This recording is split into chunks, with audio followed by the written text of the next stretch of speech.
There's no doubt Bruno Mars knows how to entertain a crowd. But you have to rewind the tape back 20 years to see where it all started. When I grow up, I want to be just like Elvis. He's not Elvis yet, but his rise to stardom is undeniable. Billboard magazine put him on the cover of its 50th anniversary edition last July. His dad told me getting there to Los Angeles in 2003 and eventually signed with Motown. But they always had some excuse. Well, the timing isn't right. Oh, Justin Timberlake is out there now. He's too big to compete with. Mars was strapped for cash, driving to Las Vegas, gambling for rent money. His luck finally changed when major artists started buying songs he wrote. Well, his break came with this guy by the name of Flo Rida. Picked up one of his songs, and then Bruno just sang the hook, and he became known in Hollywood as the Hook Man. Bruno's solo singer-songwriter career finally took center stage in 2010 with the #1 single, Just the Way You Are. Just the way you are. Last year's hit Grenade received a Grammy nomination for Record of the Year. The lyrics blew his dad away. Nobody ever wrote, "I'd catch a grenade for you." You know, and that's pretty, you know, or put my hand on a blade for you. But darling, I still catch a grenade for you. Throw my hand on a blade for you. Oh, that was so, right, it just like pierces your heart. Hernandez says Mars attributes his songwriting style to his small kid days on stage. Where do you draw on? What do you draw on? And he takes it back to doo-wop, you know, right off, boom. It hits you right there, you know, I love you. I'll do anything for you. And most of Bruno's songs have been love songs. Oh, baby, that's what I like. On this autographed picture, Mars attributes his musical success to the real king, his dad. But as far as the songwriting and him developing his talents, he did that. You know, he did that. And I'm so proud of him. Moani K. Alan Navarro, KITV4 News.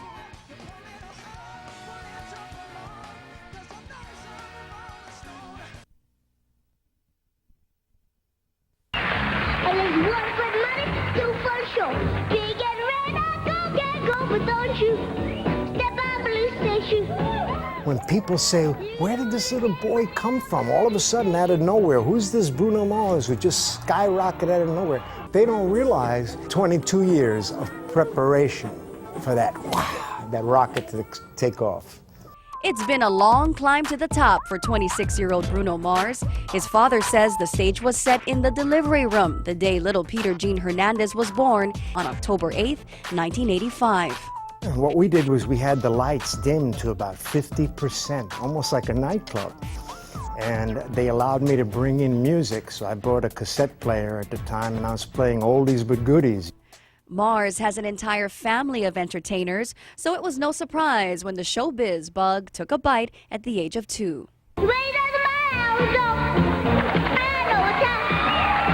Wait on the miles, I know time. I pulled him up on stage, and he started to shake his legs. Little Bruno made his stage debut as Little Elvis with his dad's doo-wop group, the Love Notes. I'd come out 2, 3 o'clock in the morning, and he'd be by the TV set rewinding to a certain segment and practicing, you know, one of Elvis's moves, you know, ending with that big karate stance. It wasn't long before he was introduced to the world. He's known the world over as the youngest Elvis impersonator. Please welcome Bruno. It's my baby, love me. I found a new place to dwell. It's down in the lonely street of Heartbreak Hotel. Young Bruno continued to perform with his dad's show at Sheraton Waikiki, impersonating the kings of rock and pop. Watching the shows 6 nights a week that we were involved in, participating in them, but then going home and never can get enough of it. Whether he was on a piano or teaching himself guitar or whatever, he was just, his appetite was insatiable. Despite Bruno's surging success, his dad says he was a normal kid, one of 6 children growing up in Honolulu. I'm standing here at Roosevelt High, home of the Rough Riders. This is where Bruno Mars spent his high school days, and his father says although his son excelled musically, He didn't care for school. Where are the books in the morning? How come you come home with no books? Hey, don't worry about it, Dad. I got it covered. And he did. After graduating in 2003, he went to Los Angeles to chase his Hollywood dreams. Mars struggled to break into the music business, writing songs for other artists at first. His efforts paid off in 2010 when Just the Way You Are, a song he wrote and performed, went to #1. But Bruno wanted to go for the brass ring. And sure enough, he got it. He grabbed it. Moani K. Alan Navarro, KITV4 News.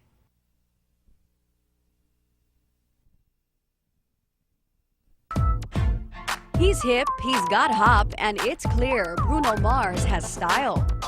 You get a sense of where that style came just looking at his father, Pete Hernandez, a remnant of the doo-wop era.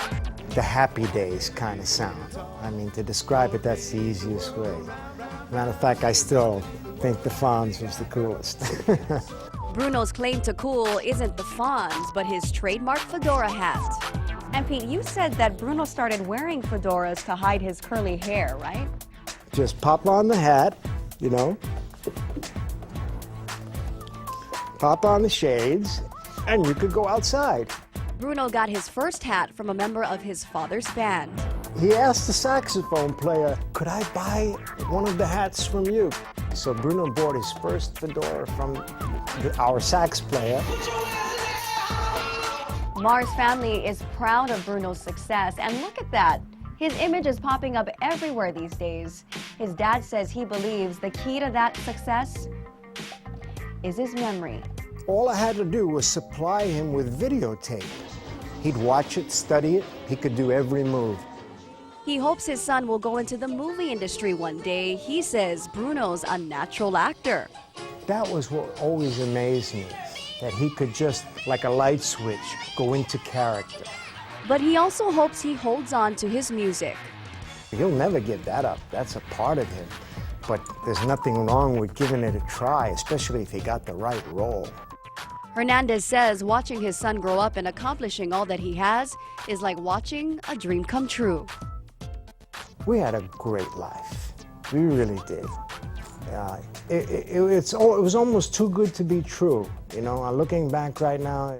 But don't you step on blue station. Hawaii's Little Elvis now wowing big audiences around the world.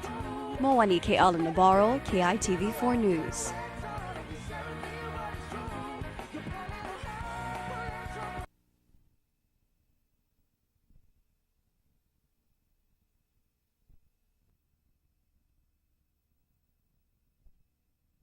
Take 1, 3, 2. Mineo.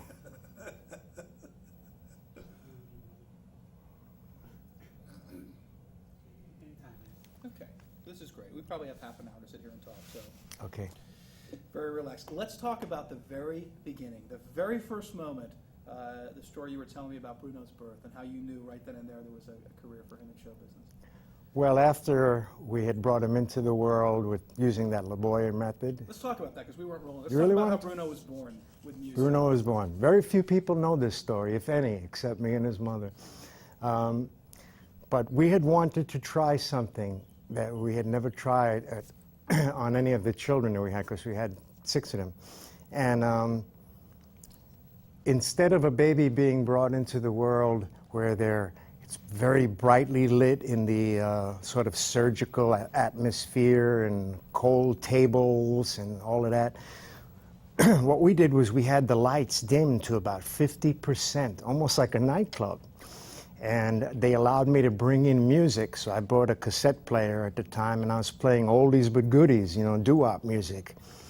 And instead of cutting the umbilical cord immediately upon him coming out and they make him cry, you put him in a tank of water next to his mother where he floats around for about 20 minutes, and the music's playing and it's nice and calm and relaxed. And the reason they don't do this often is because usually doctors want to just run. They do the job and they go on to the next. But our doctor accommodated us on this. And whether it played any part in Bruno's becoming a superstar, I don't know. You know, I'd like to think, wow, maybe, you know, the hand of God reached in at that moment, but I just love the story. And then, of course, as he grew up, he loved music from the very beginning.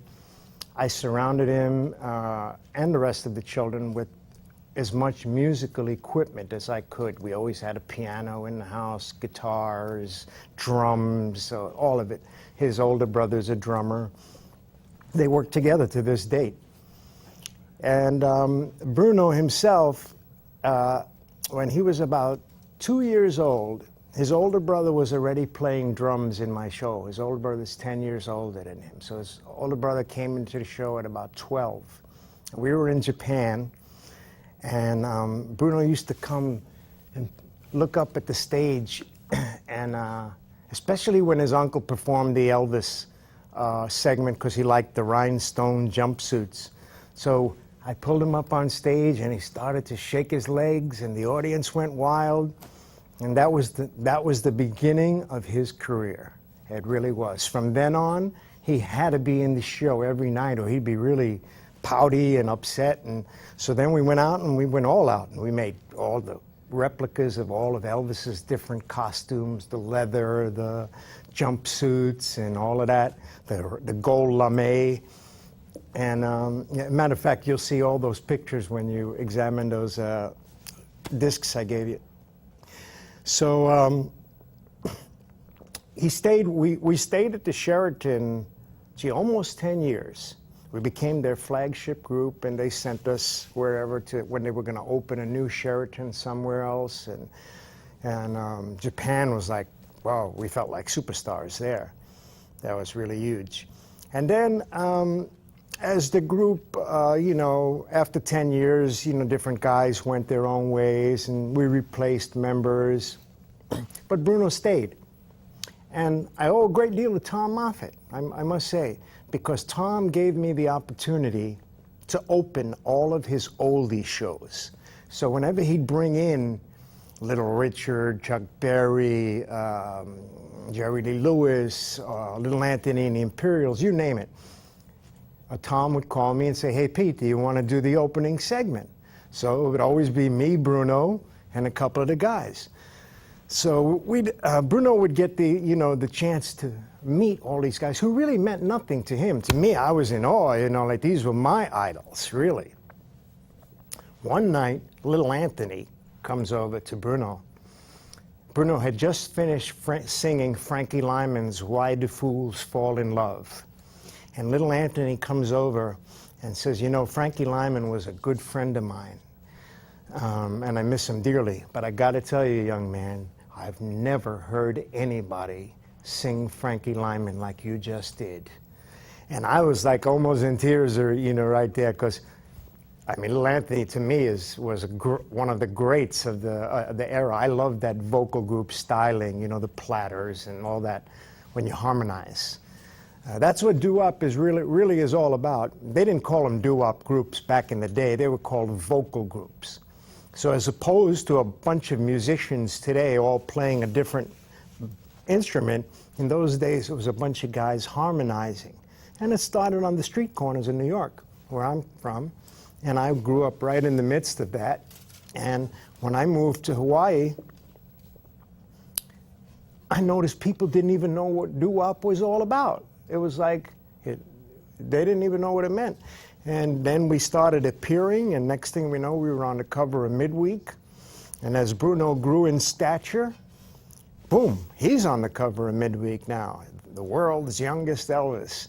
And as I had mentioned to you earlier, I was licensed by the Graceland Estate for my Elvis Presley shop in the international marketplace. And Bruno, of course, used to come up to the store all the time and play with everything. And he had learned, oh, this is fascinating. I must tell you this. He was so fascinated with the way Elvis moved. Of course, I had every Elvis movie there ever was. I think I'm like one of the biggest fans in the world, Elvis fans.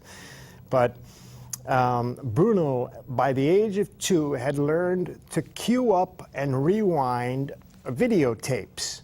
So sometimes I'd go to sleep and I'd come out 2, 3 o'clock in the morning, and he'd be by the TV set rewinding to a certain segment and practicing, one of Elvis's moves, ending with that big karate stance or, the way Elvis used to handle himself. And it was just so incredible. It was like, well, I guess this is his destiny. Well, anyway, this went on until Bruno was about 15 years old, where he stayed and participated doing Elvis with me.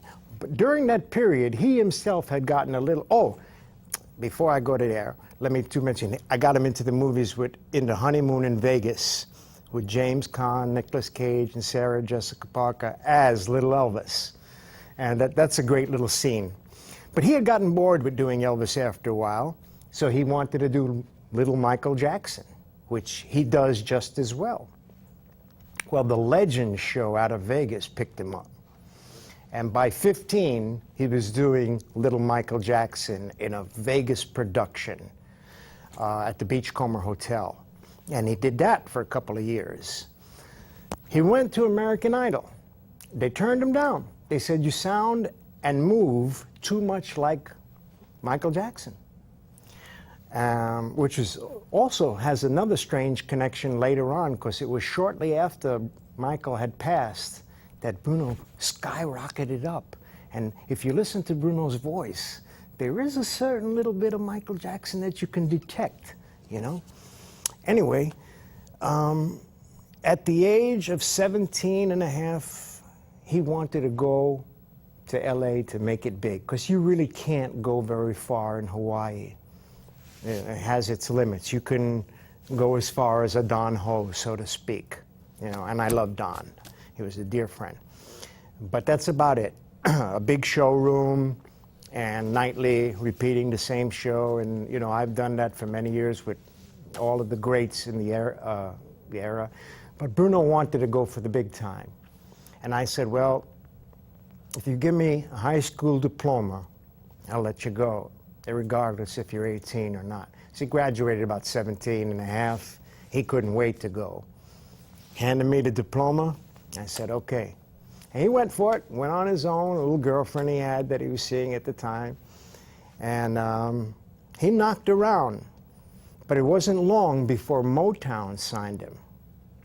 And he thought, this is it. I've made it. I'm in the big time. Motown. It doesn't get much better, Well, lo and behold, Motown put him on the back burners. And they always had some excuse. Well, the timing isn't right. Oh, Justin Timberlake is out there now. He's too big to compete with. We got to find the right song and the right timing just to drop you in. Although I realize I'm getting a little ahead of myself and telling you part 2 of the Bruno Mars story, because we were supposed to focus on the early years. This is all good. And I'm kind of jumping ahead of myself. Okay, we'll come back to the other part. Okay. Just rip with it.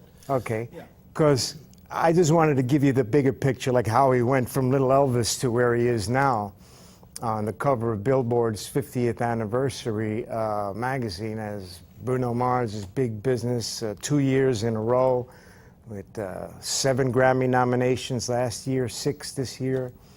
Anyway, we thought Motown was the answer, and he recorded so many songs and traveling back and forth, working with big-time producers and big writers and all, and nothing really ever panned out. And finally, at the end of that, Motown said, we don't think we're going to renew your contract. And then there was really never no good reason, but in my personal opinion, there were a lot of young Justin Timberlake types, Usher and those kind of guys, and it would have seemed like, wow, why throw him into that mix? There's too many, good-looking little young men. So they were looking to, for the Madonnas and the, girls at the time. The music business shifts from male to female. Sometimes it's mixed. You never know. But anyway, it was a blessing in disguise, because he got really down on his luck on money. He was gambling for a living. He started playing poker. He'd have to borrow $1,000 from somebody, drive down to Vegas. He got good at poker, and he'd play and make his rent money and go home and have another month to worry about it, problems. And then he started writing. Well, I shouldn't say he started. He had always been writing, but he was writing for himself. The demos that he was writing and recording and taking them to different record companies and saying, what do you think of this? What do you think of this? And they would all go, oh, this is great. Or this would be great for such and such an artist. Well, his break came with this guy by the name of Flo Rida. Picked up one of his songs. And then Travis McCoy picked up one of his songs. And then Bruno just sang the hook. And he became known in Hollywood as the Hook Man, where the hook in the song is the part that grabs you and pulls you in. Anyway, after a while, I guess the record company looked and said, gee, why are we having him write for other people? And why don't we put him out there? I mean, he's sensational. And they finally made a decision. Atlantic Records went with it. They put him in Elektra, which is one of their divisions. And within 1 year, honest, he skyrocketed. And it's so amazing. He's one of the few artists that has full creative control over what he writes, what he sings, the photographs that are used, the album covers, the videos that are made.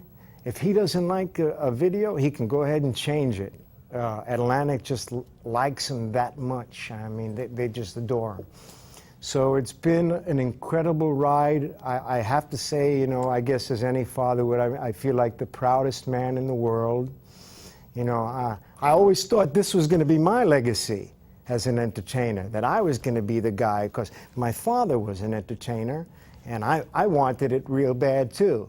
But I guess I didn't want it as bad as he did. Because see, I was satisfied with having a show in Waikiki and raising a family and owning my home and so on. But Bruno wanted to go for the brass ring. And sure enough, he got it. He grabbed it. And I don't know what else to say. So incredible. We're not going at all. Yeah. Let me ask him a couple of things. Yeah, we definitely. We're going to go right back to that. Am I waving this coffee around too much, have a too? sip and get your throat where No, you because need they to be. got you, they'll cut you. Yeah, because I'm moving it around and I'm realizing, why do I even have this in my hand? Would you like us to get rid of it? No, I like to get it later. Can I just put it on the table?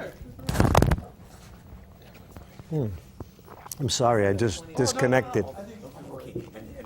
Am I doing okay? Oh yeah, you're doing great. And we got I don't know where to direct my eyes. right at me. Oh. I Right wanted at to me. mention this.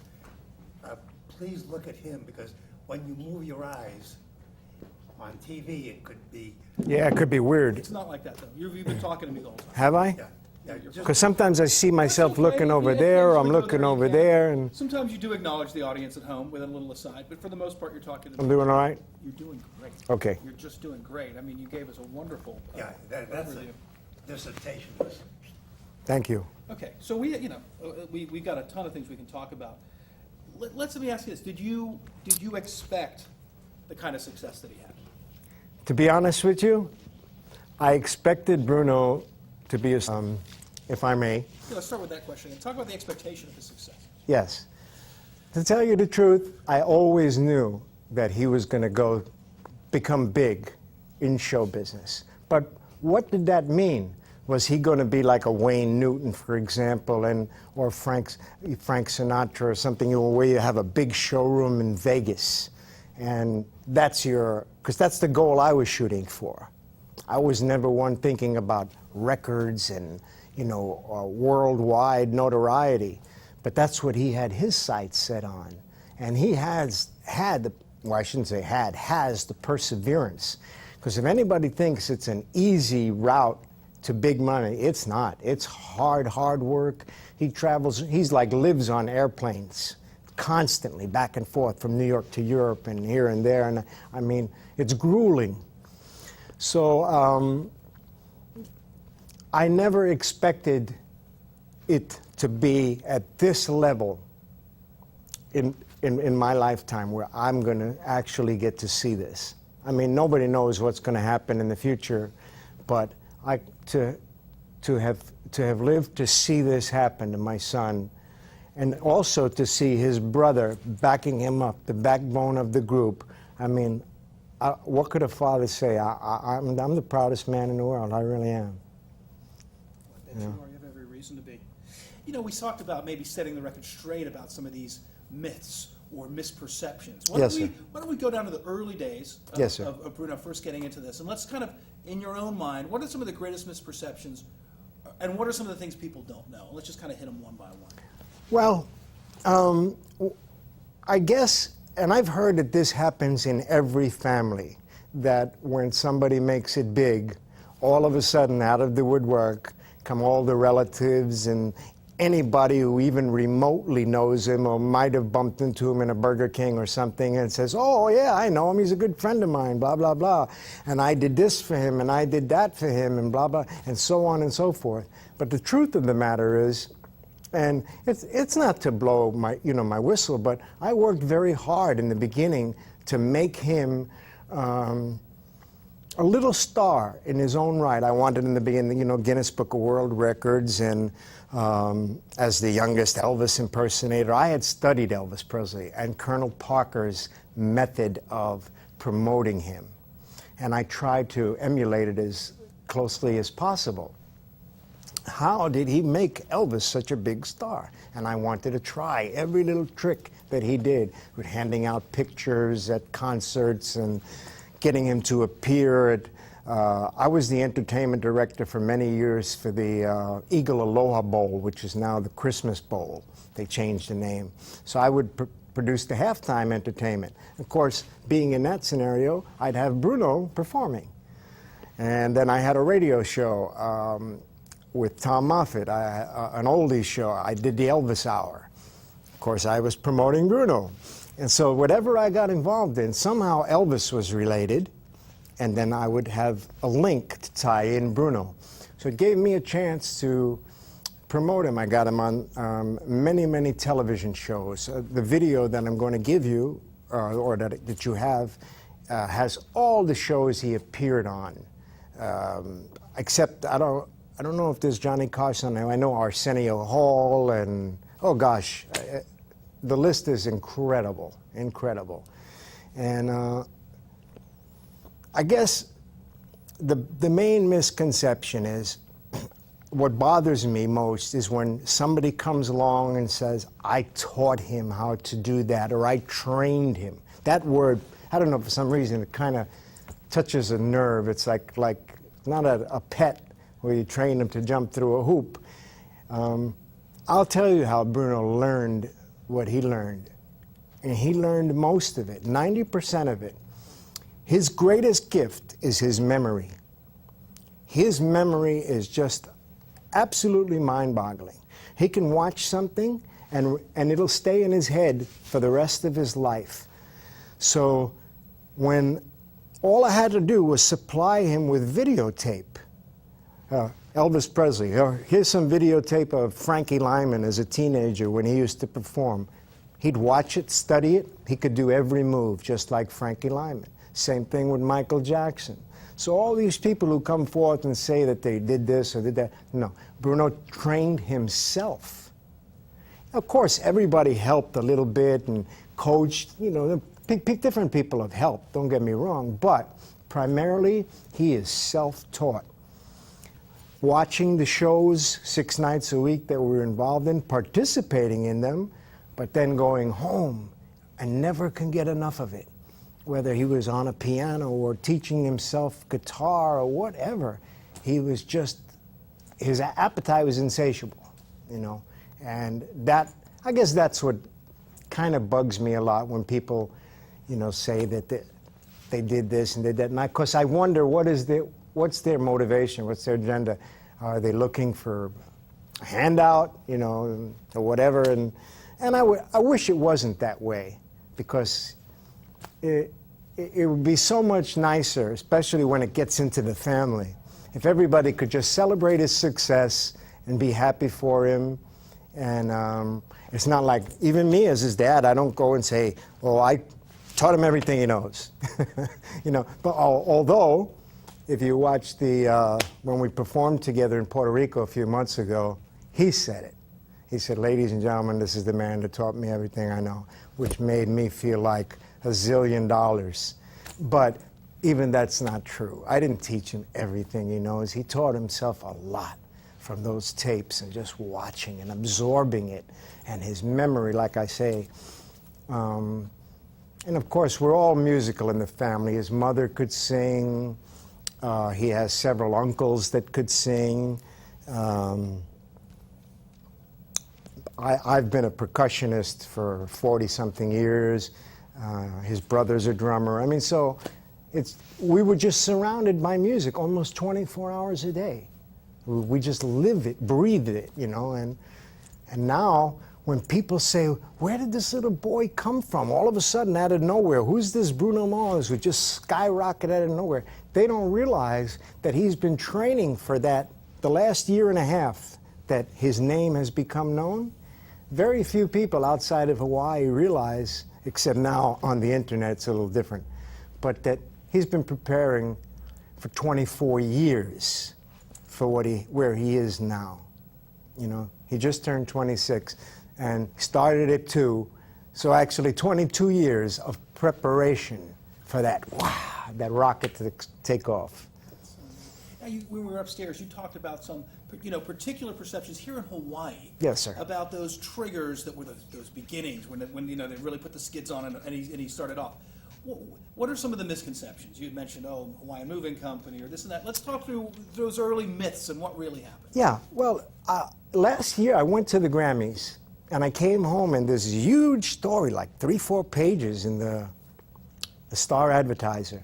And I'm reading the story and it says, Bruno got his big break on Hawaiian Moving Company. Well, Bruno must have been on Hawaiian Moving Company half a dozen times. And but he was on national television shows. He was on CNN World News. He was he was on TV shows all over the world, pretty much all over the world. So I don't know if it's the people in Hawaii who are trying to, keep a little grip on him or whatever, or keep him boxed in, but that's not at all the way it happened. It was a lot of hard work. Getting his name out there and trying to get him into the movies, and which, by the way, is the next level of my dream. I hope that he chooses, and I think he will, to take that next step and go into the movies, kind of like Elvis did. Hopefully not get into the formula movies that ruined Elvis's career, but get some real good roles that will take him all the way to the top. Because one of Bruno's songs is I Want to Be a Billionaire. It was real big. And I did a little research, and I was telling him, something, son? There's not many billionaires in the music industry. The billionaires are in the motion picture industry or television, like the Oprah Winfreys or actors like Brad Pitt and, so on and so forth.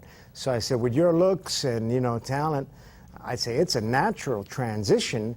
You don't have to give up your music by any means. He'll never give that up. That's a part of him. But there's nothing wrong with giving it a try, especially if he got the right role. And of course, he'd love to do his own life story, I guess, which is something I'm working on. But that's years down the road. I'd love to write a script with somebody, somebody who professionally knows how to do that. I would just kind of fill in some blanks and, tell the story. But to turn it into a movie would be fantastic, because it's been like 4 generations. Bruno's the 4th Peter Hernandez in a row. My father, my father's father, me, and him, and we're all been in the entertainment industry. My father was a Latin band leader, and his father was a guitarist in Puerto Rico. He was quite famous at the time. My father came to New York and formed a big Latin orchestra that was huge during the 50s, 60s, into the 70s, when they had the salsa boom in New York. And myself, I kind of gravitated towards that, not towards the Latin music as much as I did, you know, good American music and the Happy Days kind of sound. I mean, to describe it, that's the easiest way. Matter of fact, I still think the Fonz was the coolest. But anyway, shoot some questions at Well, me. here's another one. So there was a great story you were telling us about one of Bruno's trademarks is the fedora hat. Yes. And there's a family connection. I don't know if you want to go ahead and have that handy as we talk about it. Well, Let's talk about the fedora. the fedora. Years ago, one of the musicians I worked with, my sax player, wore a fedora, you know. And I thought it was the coolest hat ever, you know. And me and Bruno both have curly hair. His is much curlier than mine. And sometimes it can be real difficult quickly to get it to look decent, you know. So the quickest thing was just pop on the hat, you know, pop on the shades, and you could go outside and look like, hey, pretty dressed, you know. So he asked the saxophone player, who, could I buy one of the hats from you? Because the guy had so many, you know, he would always buy fedoras. So Bruno bought his first fedora from our sax player, and his hair, like I say, to make that big pompadour thing in the front is way harder than mine is, because it's curled so tight that he started wearing the fedora for convenience sake. And suddenly it became a trademark, and lo and behold, everybody's wearing them. And an idea that Mr. Eddie Sherman told me, hey, I should trademark them and go out with the Bruno hat or something, you know. But that's basically where that comes from. That's great, You know. Pete. Great. Let's talk about, and going back to the earliest moments you can remember Bruno becoming a writer, Bruno becoming the creator of songs, not just an interpreter. Let's talk about your earliest awareness that maybe that's what was going on. Well, this is one that took me by surprise, because I did not know Bruno the writer.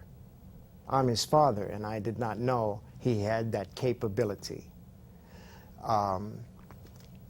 He himself, I don't even think he was aware of it until he started, when Motown signed him and they said, we need original material.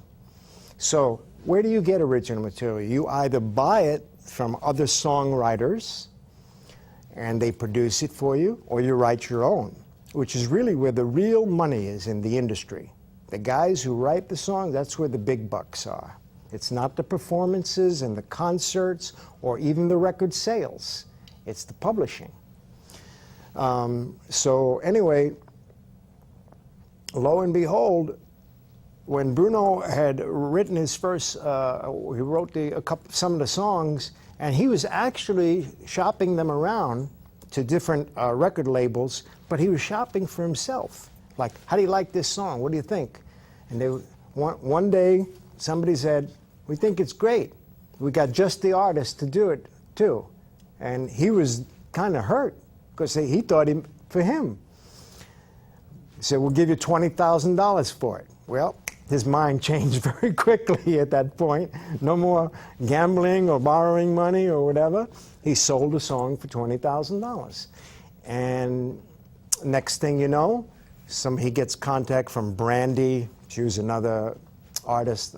She wanted him to write, and then Travis McCoy, and so on and so forth. And before you know it, he's writing #1 hit. He wrote the #1 song last year for CeeLo. Forget You. It has another title, too, that I can't say right now. It's not appropriate, but Gwyneth Paltrow did it on the Glee show. But I really didn't know he had that much in him. And what blew me away more than anything, when I heard songs like Grenade, I'll Catch a Grenade for You, I'm wondering, where's he drawing on this imagery? Like, there are men who've been to war, you know, and I could see some guy writing his girlfriend a love letter, you know, darling, you know, there's nothing I wouldn't do for you in this world, you know, I'd give my life for you. But nobody ever wrote, I'd catch a grenade for you. You know, and that's pretty, you know, or put my hand on a blade for you. I'd do anything, but you wouldn't do the same. Oh, that was so, it just like pierces your heart. And then if you watch the video that they made with it, where he's pushing this piano all through town, he's all broken-hearted because I guess the girl's with another guy. They called it the Passion of the Crooner. Whereas, you know, when Jesus was carrying the cross through, and he's pushing the piano and all forlorn. It was really great. But I'm sorry to drift off. I get so excited talking about it. But the bottom line was, he surprised the world with, I mean, when I say the world, I mean the closest family members possible, that he had that in him to write those kind of lyrics. If you ask him, because I said, where do you draw on? What do you draw on? And he takes it back to doo-wop. If you ever listen to songs by the Platters like Only You or Smoke Gets in Your Eyes, or those beautiful love songs, they're very simple musically. They're 4 chords. But yet they say so much and they're so clear. You don't have to listen to the song 10 times to understand what the guy's saying. You know, right off, boom, it hits you right there. You know, I love you. I'll do anything for you. And most of Bruno's songs have been love songs. You know, I love you just the way you are. What woman wouldn't want to hear that you don't need to put no lipstick on, you don't need this, you don't need nothing, because you're just perfect, just the way you are. I mean, it couldn't be no better. So I didn't know. Nobody knew that he had it in him, and he blew us all away. And with that, I don't know what else to say about that, except that it still blows me away where his mind never stops thinking. When he gets an idea, the way he writes is very unique. He'll get an idea, like one line, will stick in his head, and he'll jot it down. And then he'll go into the studio, and with that one line, he'll hum it or repeat it a few times, and then hum a melody around it. And then the song starts to he starts structuring it and building it into another hit. This is great. Right now his album is up for the #1 album. It's leading in the polls. His song Grenade is up for #1. He won last year #1 with Just the Way You Are. So, I mean, he's doing something right. This is incredible. What an interview. Let's here's another way to structure some thoughts. Sure. Is, you know, you know those images that we're going to look at. You had brought some magazines. You Sure. Let's kind of just off the top of your head think about some of those key early images that we have here, and just tell me a little bit of the stories behind. And let's just start with the ones that pop into your head first and foremost. If you want to spend a second and think about it. Oh, well, I mean, off the top, I've got dozens of photographs of different love note groups, different manifestations of 1950s groups that I assembled. Some were as small as 4 or 5 guys harmonizing. Some were as big as 18 people, a big cast. But always right in the middle, front and center, was the little boy in the Elvis jumpsuit. And it got to the point when we were at the Sheraton hotels, which is where it really kicked in and got big.